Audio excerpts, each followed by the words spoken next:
Pry off the two small trim panels on top with a pry bar. Use a T20 screwdriver to remove the two screws under the trim panel. Open the small storage box on the passenger side. Pry open the panel next to the air vent.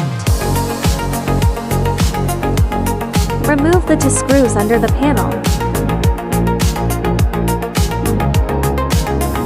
Pry open and remove the baffle on the passenger side. Remove the two screws behind the baffle.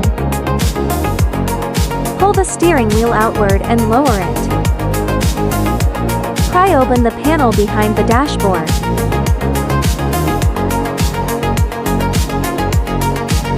Remove the two screws on the air vent. Take out the panel. Unclip the fastener connected to the hazard warning lights. Pry open the panel under the steering wheel.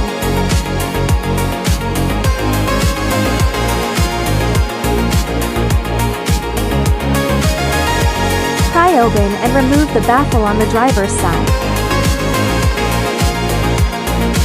Remove the two screws behind the baffle.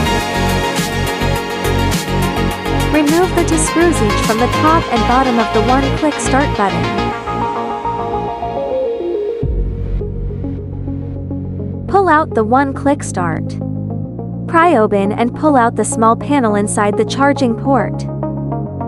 There is a T30 screw behind the panel. Pull out the control panel.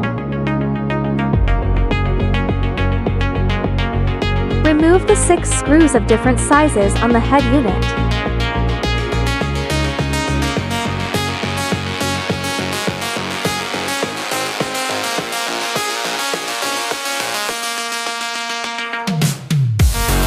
Remove the CD player casing to make it easier to take out the head unit.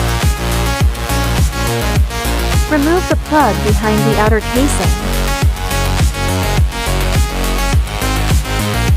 Remove the plug behind the outer casing.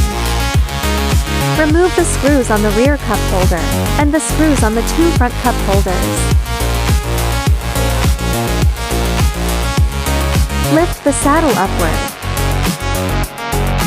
Unplug the connector attached to the knob beneath the saddle. Unplug the video cable from the back of the head unit. Connect our wiring harness to the original vehicle wiring harness.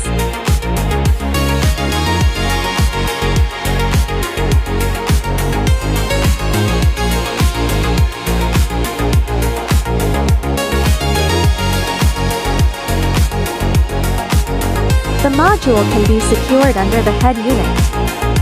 The AUX cable runs out from under the control panel and connects with the original car. The USB cable runs out from the passenger side and place it in the armrest box.